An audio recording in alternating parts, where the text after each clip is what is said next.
The text came in at 9:47 a.m. on a Tuesday, 3 weeks before Thanksgiving. Melissa, I need to talk to you about the holiday. Your cousin Andrea is bringing her new husband Marcus to Thanksgiving this year. He's incredibly successful. Manages a billion-dollar hedge fund in Manhattan. Very high-profile clients. Your father and I think it might be best if you skip this year. You'd feel uncomfortable and honestly we don't want any awkwardness. Andre is so proud of him and well, you know how these things are. Maybe next year. Love you, Mom. I stared at my phone in the back of the town car. My driver James glanced at me in the rearview mirror. Everything all right, Miss Chin? Fine, James. Just family things. I read it again. Then a third time. Each word felt like a small, calculated knife.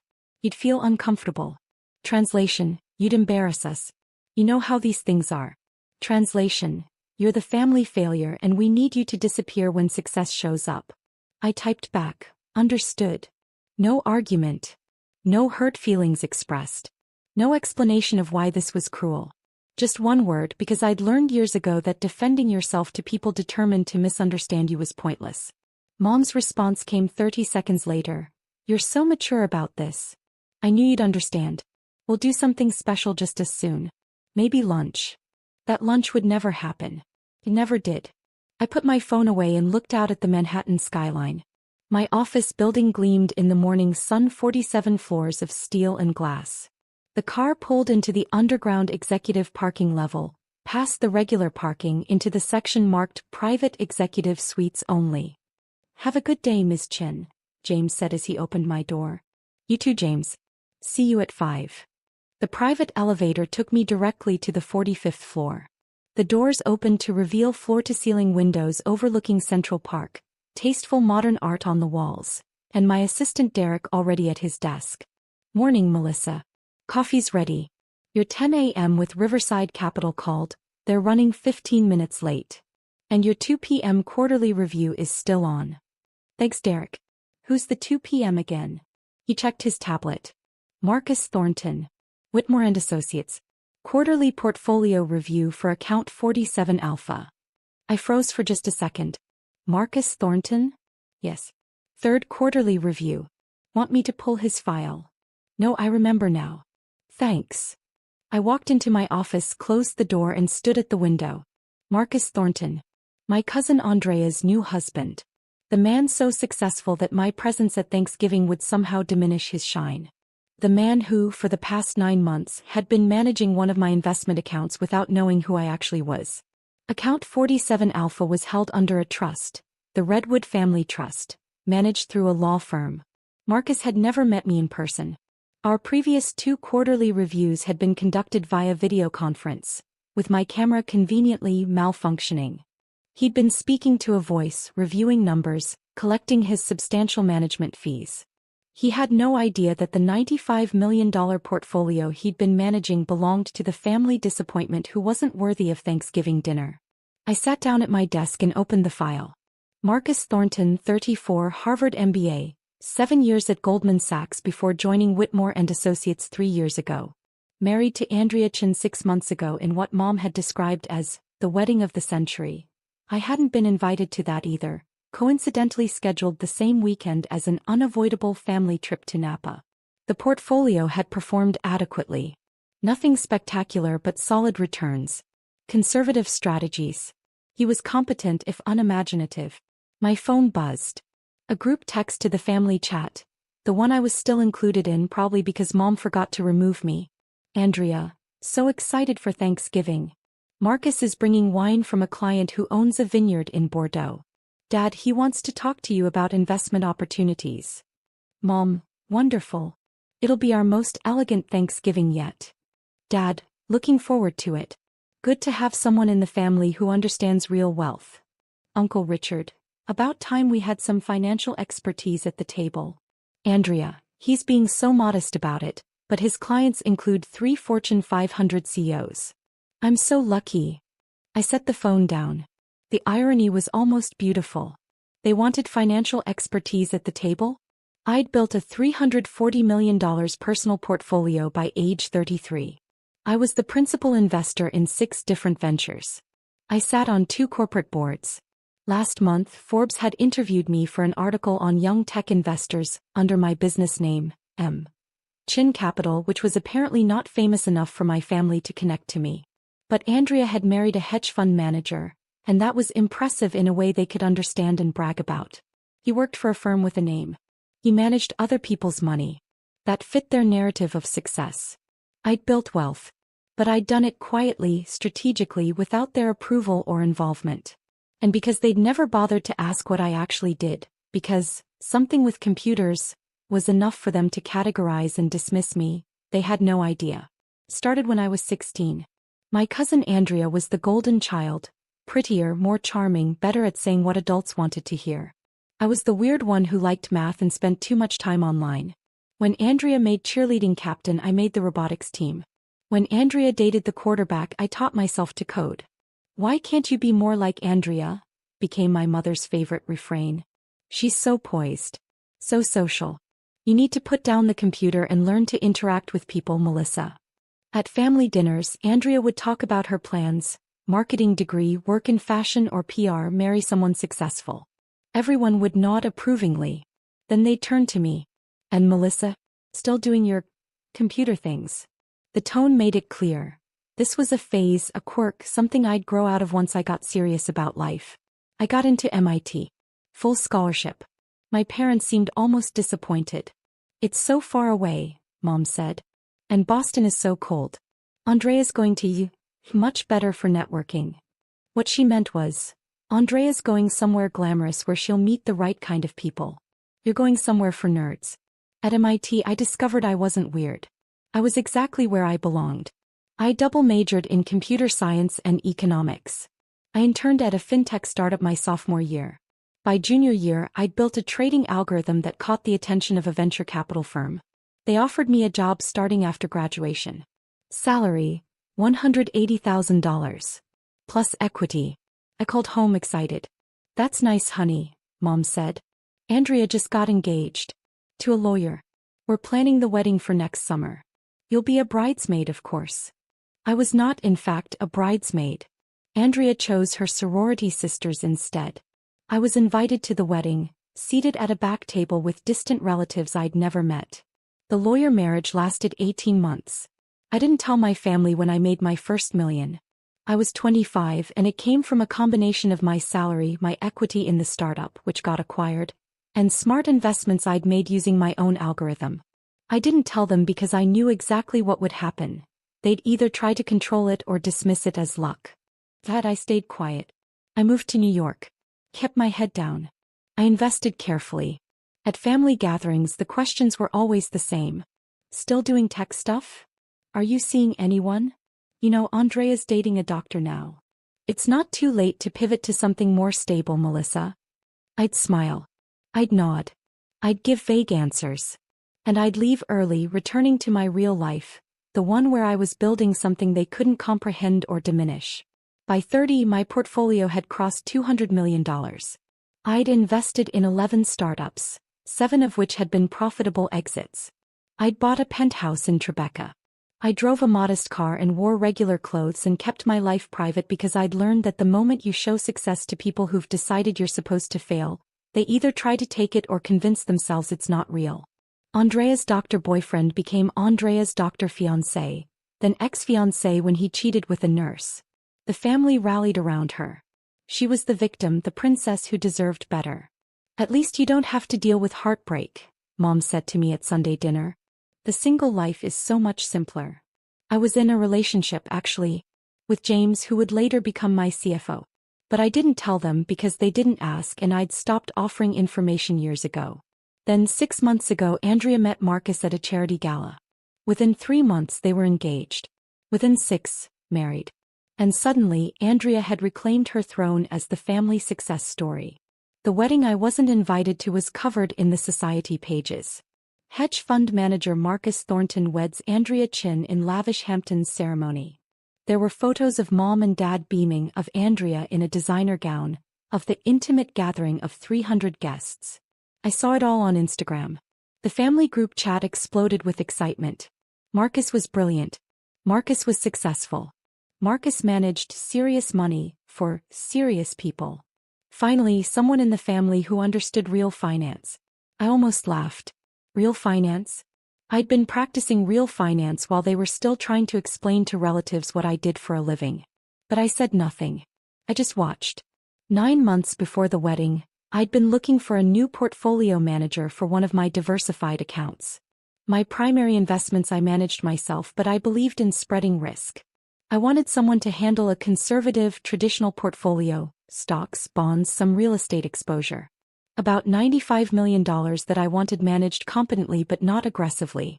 My attorney, Richard Voss, recommended Whitmore and Associates. They're good, he said. Not flashy but solid returns. They work with high net worth individuals. Very discreet. Who would be managing it? Probably Marcus Thornton. He's their rising star. Used to be at Goldman. Smart guy, bit of an ego, but he knows what he's doing. Marcus Thornton, I repeated. You know him? No, I said. Never met him. Which was true. I hadn't. Andrea brought him to one family dinner before the engagement, but I'd been unable to attend. Actually, I'd been in Singapore closing a deal, but I told them I had the flu. Set it up through the Redwood Trust, I told Richard. I want complete anonymity. He reports to you, you report to me. Richard didn't ask why. He'd been my attorney for 7 years. He knew I valued privacy. The account was established. Marcus Thornton was assigned. The first quarterly review happened via video conference, my camera off. Technical difficulties, Richard explained. Miss Chin prefers audio only. Marcus hadn't questioned it. Why would he? The account was worth $95 million. His fees were substantial. As long as the money was real, who cared if the client was camera shy? I listened to him present his strategy. Conservative allocation, dividend-focused equities, some municipal bonds for tax efficiency. It was textbook. Safe. Exactly what I'd hired him to do. Sounds good, I said through the phone, slightly modulating my voice. Proceed. Excellent. And may I say, Ms. Chin, it's a pleasure to work with a client who understands the value of patience in investing. Too many people want quick returns. I almost laughed. If only he knew that my aggressive portfolio, the one I managed myself, had returned 34% last year. Indeed, I said. Slow and steady. The second quarterly review was the same. Performance was adequate. Returns were decent. Marcus was pleased with himself. I approved his continued strategy. Then came the wedding.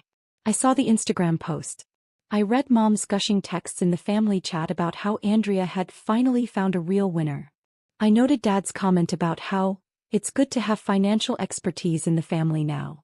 And I made a decision. The third quarterly review would be in person. I told Richard to set it up at my office. Are you sure? He asked.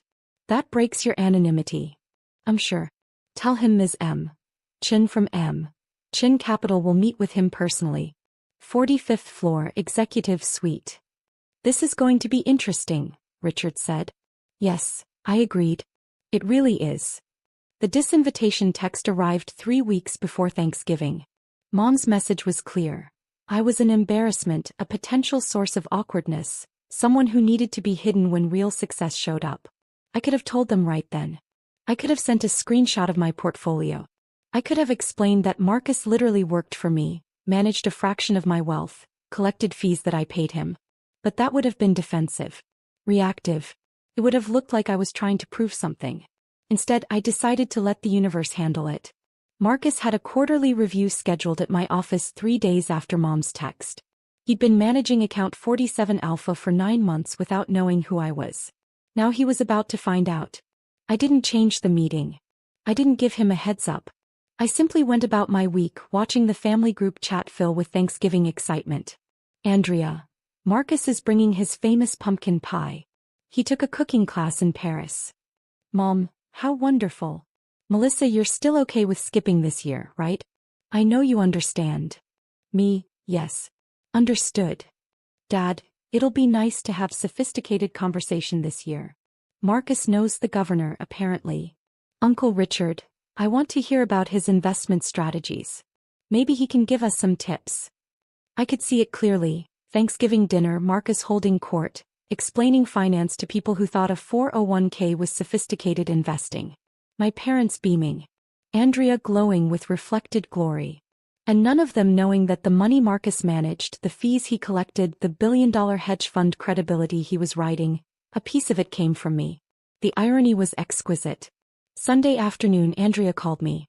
This was rare, we barely spoke anymore. Melissa. How are you? I'm fine, Andrea. Congratulations on everything. Thank you. Listen, I heard about Thanksgiving. I want you to know it wasn't my idea. It's fine. It's just Marcus's career, you know?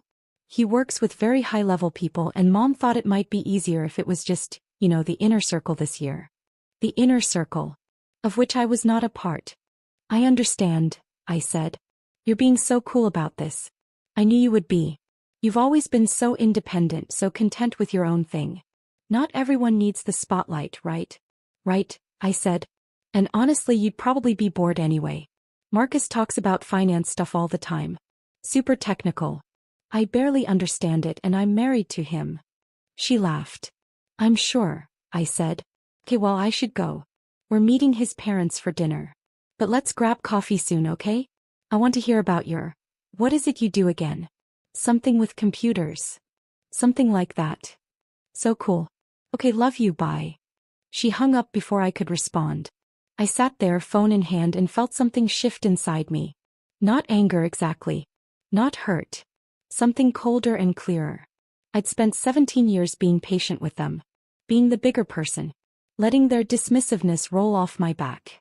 Building my life quietly while they decided I was the failure. But this?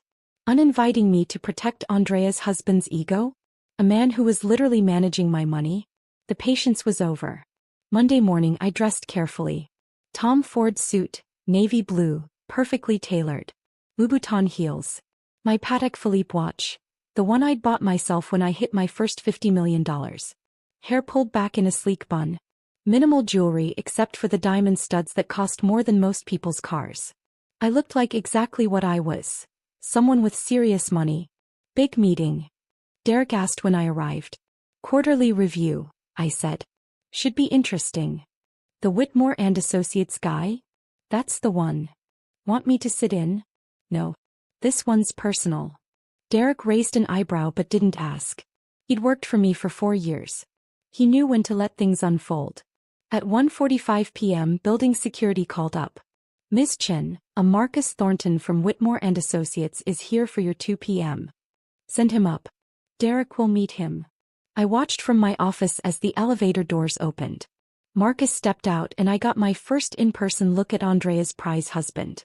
Tall, good-looking in a generic way, expensive suit, confident stride. He had that Goldman Sachs polish. The kind that came from years of being told you're special because you work at a prestigious firm. Derek greeted him professionally. Mr. Thornton. Welcome. Can I get you anything? Water? Coffee? I'm fine, thank you. Marcus looked around the office, taking in the art, the view, the obvious wealth. Impressive space.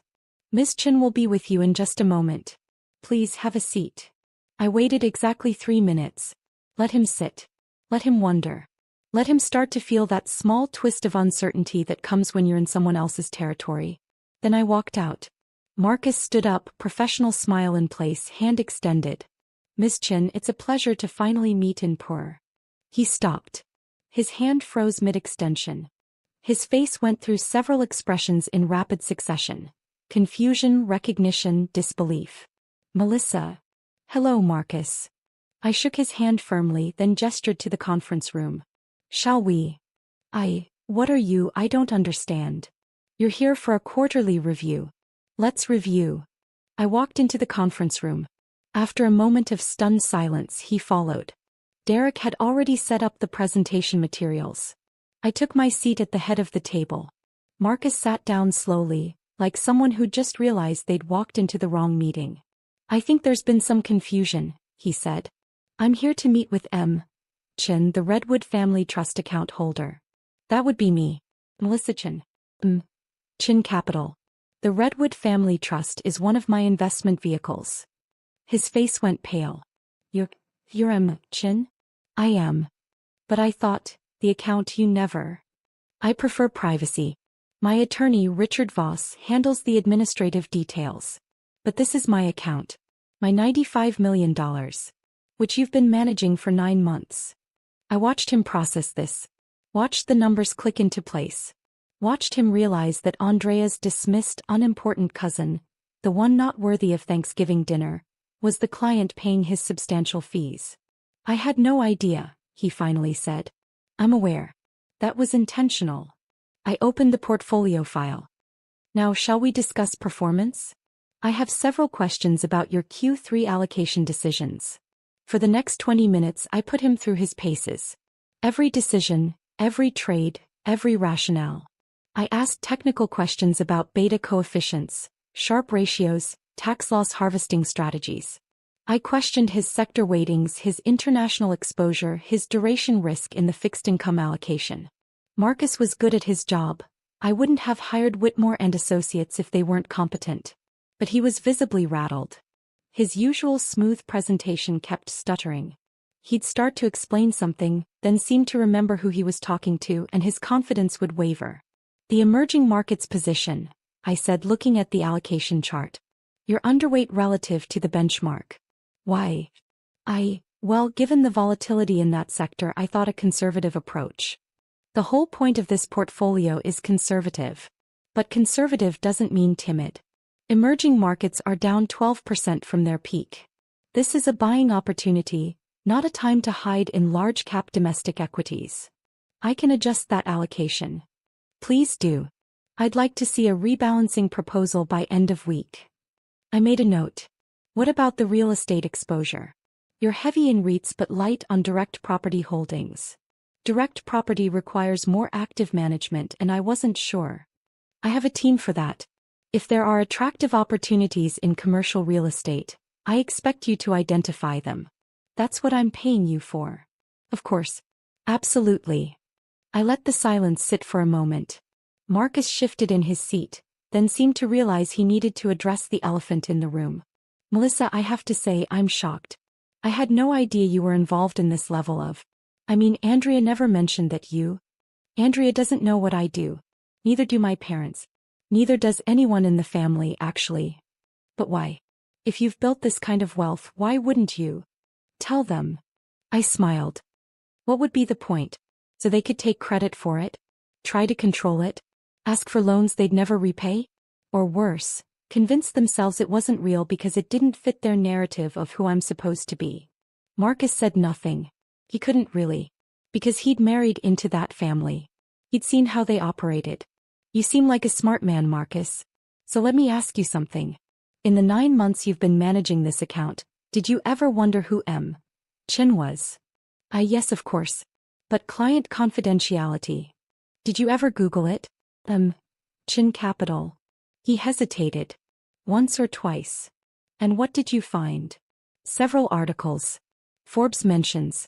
Some tech investment pieces. I didn't connect it to you because, well, because Andrea's weird cousin who does something with computers couldn't possibly be a serious investor? He had the grace to look embarrassed. I suppose I made assumptions. You did. So did my entire family. Those assumptions have been very useful to me. I closed the portfolio file. Now let's discuss expectations going forward. This account will continue as is. You'll report to Richard Voss. You'll provide quarterly reviews in person, now that we've established the relationship. And you'll maintain complete confidentiality about who your client is. Of course. That's standard practice. Good. Because here's what's going to happen, Marcus. In 3 weeks you're going to Thanksgiving dinner at my parents' house. Andrea will be proud of you. My parents will be impressed by you.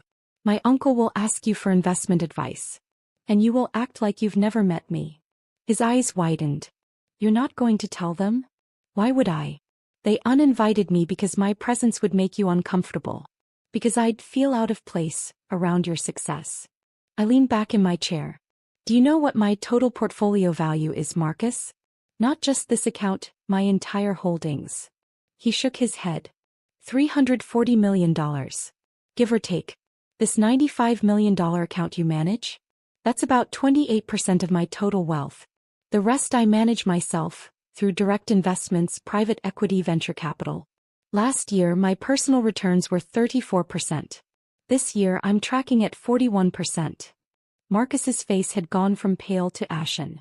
I own a penthouse in Tribeca worth $12 million. I have a house in the Hamptons, 3 properties down from where you got married actually. I sit on the boards of 2 technology companies worth a combined $2.8 billion. I was the principal investor in a biotech startup that's about to IPO at a projected $400 million valuation.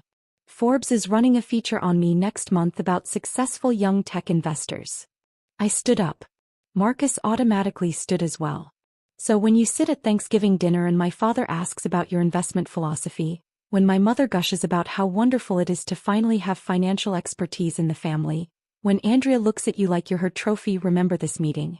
Remember that the person they dismissed, the person they found embarrassing, is the reason you're collecting management fees on a $95 million account.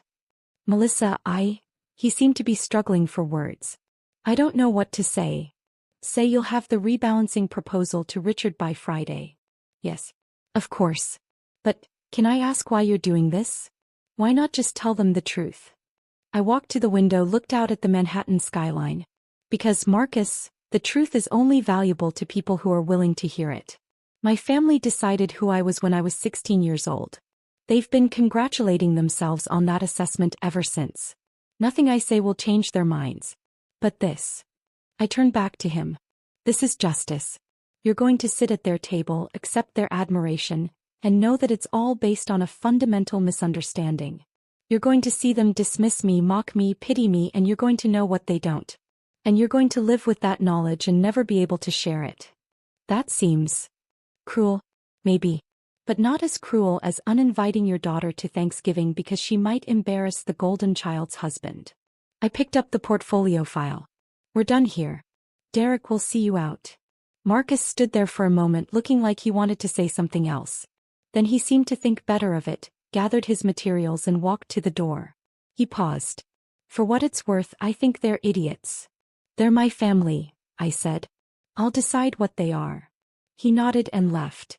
I stood at the window for a long time after he was gone, watching the city below. My phone buzzed. The family group chat. Mom, just confirmed the menu with the caterer. This is going to be our best Thanksgiving ever. Andrea, Marcus is so excited. He's never had a real family holiday before. Dad, looking forward to talking business with him. Finally, someone at the table who speaks my language. I smiled. Oh, this was going to be interesting. The week before Thanksgiving, things started happening. Wednesday, Richard called. Just received Marcus's rebalancing proposal. It's very thorough. Very aggressive, actually, much more than I expected from him. Good. He's motivated. He also asked if you'd reconsider attending Thanksgiving. Said he'd be happy to explain to your family that he knows you professionally, that you're a respected colleague. What did you tell him? That it wasn't my place to convey messages. But Melissa, this is eating at him. He's called 3 times this week with portfolio questions that could have waited until the quarterly review. Let him call. It's good for him to take this account seriously. You know, he could just tell Andrea the truth. He won't. How do you know? Because then he'd have to explain why he didn't tell her immediately. Every day that passes makes it harder to reveal. By now he's trapped in the secret as much as I am. The only difference is I chose this trap. He walked into it. Richard was quiet for a moment. You've thought this through. I have. And you're absolutely sure about not going to Thanksgiving? Richard, they uninvited me. I'm simply honoring their wishes. Friday I got a text from Marcus. Miss Chin, I wanted to let you know the rebalancing proposal has been submitted. Also, I've been thinking about our conversation. Would it be possible to schedule a call? I didn't respond. Saturday, another text from the family chat. Andrea, 2 days until Turkey Day. Marcus is making his famous Brussels sprouts too. Mom, I'm so grateful for this family. Well, most of it. Smiling face with smiling eyes. Dad, Andrea, you really hit the jackpot with this one. Uncle Richard, can't wait to hear about the hedge fund business. I've always been fascinated by high finance.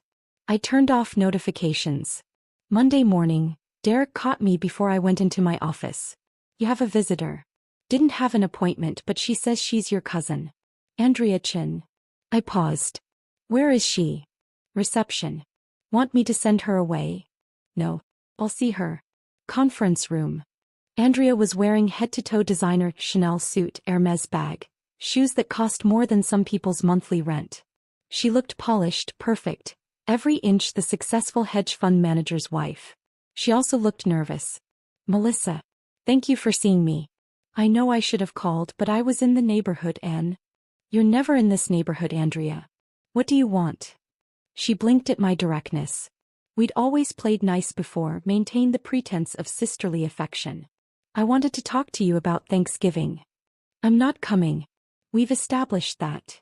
I know, but, Melissa, Marcus has been acting strange all week. He's distracted, stressed. Yesterday I asked him what was wrong and he said it was work stuff, but I think he feels bad about you not being invited. That's between you and Marcus. He asked if we could invite you. But Mom already finalized the seating chart and the catering order, and it would be awkward to change things now, and honestly I think it's better this way. You'd be miserable anyway. You never liked these big family things. Is that what you came here to say? No. I came to ask, what do you do exactly? Marcus asked me yesterday what your job was and I realized I don't actually know. You're in tech, right? Something with websites. I almost laughed. Here it was. The curiosity sparked not by genuine interest in me, but by her husband's sudden questions. I'm an investor, I said. Oh. Like stocks and stuff. Private equity, venture capital, direct investments in technology companies. Some traditional portfolio management. That's so cool. So you're like, what, a financial advisor? No. I'm a principal investor. I invest my own capital. Wow. I didn't know you had capital to invest. Good for you. She said it like I'd told her I had a nice savings account. So you work for an investment firm? I own an investment firm. Chin Capital. This is my office. Andrea looked around, really seeing it for the first time. The art. The view. The expensive furniture. The implicit wealth in every detail. This is your company? It is. Like you own it? You're not just renting office space here. Andrea, I own the firm. I manage investments worth several $100 million. This isn't a side hustle. This is what I've built over the past 12 years. She stared at me. Several $100 million? Yes. But, why didn't you ever say anything? Why didn't Mom and Dad know? They never asked. Neither did you. We thought you were just doing some tech job. Like coding or website design or something. I did that too. That's how I started. But I built it into something bigger. Andrea sat down slowly. Does Marcus know? There was. The real question. You'd have to ask him, I said. Melissa, please. Does my husband know that you have... She couldn't seem to finish the sentence. Andrea, if you want to know what Marcus knows, ask Marcus. That's between you and him. She looked at me with something I'd never seen from her before. Actual vulnerability. He's been so weird this week. And now you're telling me you're some kind of investment mogul and he's asking questions about you and I need to know if something's going on. Nothing's going on. Your husband is a hedge fund manager. I'm an investor. We exist in the same professional ecosystem. That's all. But you've met him? Professionally. I've met a lot of people professionally. Melissa, please. Just tell me. Tell you what? That your husband respects my work? That the professional community takes me seriously even if our family doesn't? What exactly do you want me to say, Andrea? She stood up, anger flashing across her face. You know what? This is so typical of you. Always acting like you're above everyone. Like you're too good for the family. We try to include you and you make it difficult. You uninvited me to Thanksgiving. Because you'd be uncomfortable. Marcus works with Fortune 500 CEOs. What would you even talk about? The irony was so perfect I almost told her everything right then. Almost explained that her husband worked for me, that the account he managed was mine, that the fees he collected came from my wealth. But I didn't. Because the look on her face when she found out, if she found out, would be so much more satisfying if it came from Marcus. Let him explain why he'd kept this secret. Let him navigate that conversation. You're right, I said instead. I probably would be uncomfortable. It's better this way. So we're okay? We're fine, Andrea. Enjoy your Thanksgiving. She left, but I could see the doubt in her eyes. The questions forming. The suspicion that something wasn't quite adding up. Good that I spent Thanksgiving in the Hamptons. My house, the one 3 properties down from where Andrea and Marcus had gotten married, was quiet, peaceful, exactly what I needed. I'd invited James, my former boyfriend, current CFO, and his wife, Derek and his husband, and Richard Voss and his family. We had dinner at 3 p.m., cooked together, laughed, told stories. These were my people.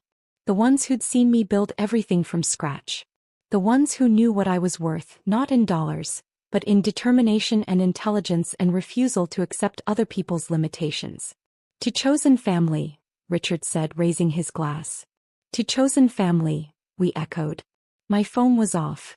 I didn't need to see the family group chat filling with pictures of their perfect Thanksgiving. I didn't need Andrea's Instagram posts about her amazing husband and her amazing life.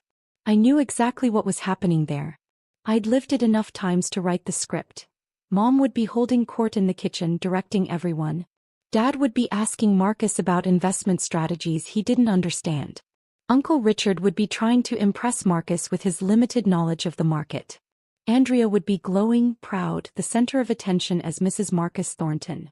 And Marcus would be sitting there watching my parents praise him, listening to their barely concealed contempt for me, and knowing the truth they refused to see. That was consequence enough. Friday morning, I turned my phone back on. 47 missed calls. 63 text messages. 12 voicemails. Most were from numbers I didn't recognize. Several were from Andrea. 3 were from Marcus's work number. 2 were from my parents. And 1 was from Marcus's personal cell, time-stamped 11:47 p.m. on Thanksgiving night. I listened to it. Miss Chin, Melissa, I need to talk to you. Something happened at dinner. Please call me back. It's urgent. Please. The text from Andrea was simpler. Call me right now. From Mom, Melissa, we need to talk about what Andrea told us. Call us immediately. From Dad, this is unacceptable. You deliberately humiliated this family. I smiled. Apparently Marcus had broken. I called Richard. Did I miss something interesting? Oh, Melissa. He was laughing. Oh, you have no idea. Andrea called me last night at midnight, screaming about client confidentiality breaches. She'd apparently confronted Marcus about whether he knew you professionally, and he caved. Told her everything. Which led to her telling your parents. Which led to your father calling me, threatening legal action for conspiracy to deceive the family. Legal action for what? That's what I asked. He couldn't articulate an actual cause of action. He's just furious that you made him look foolish. I didn't make him look like anything. He did that himself. I explained that to him. I also explained that client confidentiality agreements work both ways, and that Marcus violated his by disclosing your identity without your permission. Whitmore and Associates is not happy with him right now. Is he in trouble? Let's just say his bosses want to understand why he told his wife about a client's private financial information. Even if that client is family. I felt a small twinge of something, not quite guilt but awareness. I didn't want him to lose his job. He won't. But he will be reprimanded. And he should be. You're not the one who broke confidentiality, Melissa. He is. What did my parents say? Your mother wants to know why you've been lying to them. Your father wants to know why you hid your success. Andrea wants to know if you did this to embarrass her. They're all very focused on what you did wrong and remarkably uninterested in examining their own behavior. So typical. Yes. What should I do? What do you want to do? I thought about it. I could call them. I could explain. I could try to make them understand that I hadn't hidden anything. They'd simply never bothered to look. But what would be the point? Nothing, I said. I want to do nothing. Nothing. They uninvited me to Thanksgiving because I was an embarrassment. Now they know I'm not who they thought I was, and they're angry that I didn't correct their assumptions. But Richard, their assumptions were their problem, not mine. I don't owe them an explanation for the life I built while they were busy dismissing me. That's a healthy boundary. Besides, anything I say now will sound like gloating. If I wanted to gloat, I would have told them years ago. The fact that they found out this way from Marcus, after they'd already made their decision about me, that's just karma. What about Marcus? He's called 6 times. He violated confidentiality. He gets nothing from me. And Andrea? I thought about my cousin. The golden child. The one who'd always been chosen over me, praised over me, preferred over me. The one who'd married a man she thought was the pinnacle of success, only to discover that her dismissed cousin was the one paying his fees. Andrea gets to live with the knowledge that she spent 20 years pitying someone she should have been learning from. Cold. Accurate. Richard laughed. You know they're not going to let this go. They will eventually. Because I'm going to make it very clear that if they want access to me now that they know what I'm worth, the price is acknowledging how they treated me before. And they won't pay it. Their pride won't allow it. You're probably right. I know I am. They'll be angry for a while. They'll tell themselves I deceived them, that I was sneaky, that I should have told them. They'll make themselves the victims in this story. And then when I don't apologize, when I don't come crawling back eager for their approval, they'll move on. They'll find someone else to praise, someone else to center their narrative around. And I'll keep doing what I've always done, building my life without their input or permission. What about Marcus? What about him? His career may take a hit from this. Client confidentiality violations are serious. Then he shouldn't have violated it. I didn't force him to tell Andrea. He made that choice. Those are his consequences to manage. 6 weeks later, I got an email from Marcus. Subject: resignation and apology. Question: I wanted to inform you personally that I've resigned from Whitmore and Associates. The firm and I agreed it was best given the circumstances. I've recommended my colleague Jennifer Santos to take over account 47 Alpha. She's excellent and I believe you'll be pleased with her work. I also want to apologize. I violated your confidentiality and there's no excuse for that. You trusted me with your portfolio, and I betrayed that trust by disclosing your identity. I've learned a hard lesson about professional boundaries and I hope you can forgive me someday. For what it's worth, I told your family something else that night. I told them they were fools for not seeing what was right in front of them. I told them you were one of the most sophisticated investors I'd ever worked with, and that their ignorance of your success was a testament to their complete lack of interest in knowing you. I told them that if my future children ever accomplish something extraordinary, I hope I'm smart enough to notice. Your father asked me to leave after that. Andrea and I are in counseling. I don't know if our marriage will survive this. She's angry that I kept your secret and I understand why. But I also can't shake the feeling that her anger is less about the secret and more about the fact that you were successful in a way that makes her uncomfortable. I'm sorry for my part in all of this. You deserved better from your family and you certainly deserved better from me. Sincerely, Marcus Thornton. I read it twice, then forwarded it to Richard without comment. He called 5 minutes later. Well, that's something. It is. Are you going to respond? No. He apologized. He defended you to your family. He's losing his marriage over this. He's losing his marriage because he violated professional ethics and kept secrets from his wife. That's not my fault. True. But Melissa, the man stood up for you. To your father's face. That took courage. It took guilt. That's different. Maybe. But I think he meant it. I looked out my office window. Snow was starting to fall over Manhattan, turning the city into something clean and new. It doesn't matter if he meant it, I said. What matters is that he finally saw the truth. They all did. Not because I convinced them or proved myself to them, but because the universe put it right in front of their faces in a way they couldn't ignore or dismiss.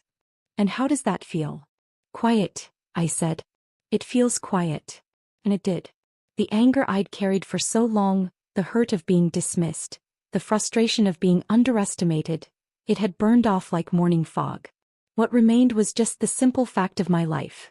I had built something extraordinary. I had done it without their help, without their approval, without their belief. Their blindness to that was their loss, not mine. My phone buzzed. A text from an unknown number. Hi Melissa, this is Jennifer Santos from Whitmore and Associates. I wanted to introduce myself and schedule our first quarterly review for account 47 Alpha. I'm honored to be taking over this portfolio. Would January 15th at 2 p.m. work for you? I texted back, that works. And Jennifer? Let's keep this strictly professional. No personal questions. Absolutely. That's how I prefer to work as well. Perfect. The family group chat had been quiet for weeks. I was still technically in it, but no one posted anymore. The silence was louder than any argument could have been. Then 2 days before Christmas, a text from Mom. Melissa, I think we should talk. Can we meet for lunch after the holidays? I stared at it for a long time. Finally, I typed, I don't think so, Mom. But thank you for asking. Her response came immediately, we're your family. You can't just cut us off. I'm not cutting you off. I'm simply choosing not to invest time and energy in relationships that have consistently devalued me. You uninvited me to Thanksgiving because you were embarrassed by who you thought I was. Now you want to have lunch because you know who I actually am. I'm not interested in relationships that are conditional on my net worth. The 3 dots appeared, disappeared, appeared again. Then, that's not fair. You're right. It's not. But it's honest. And I've decided that honesty is more important to me than fairness. No response. I put my phone away and went back to work. I had a board meeting in an hour. A portfolio review after that. Dinner with James and Derek to discuss Q1 projections. A life that was full and meaningful and entirely my own. The family would go on without me. Andrea would recover or she wouldn't. Marcus would rebuild his career or he wouldn't. My parents would find someone new to be proud of, some other success story they could claim. And I would keep building. Keep investing. Keep proving not to them but to myself, that the quiet girl who liked computers had been right all along. Success isn't about who believes in you. It's about whether you believe in yourself enough to build something extraordinary, even when everyone around you insists you're meant for something small. I believed. And that made all the difference.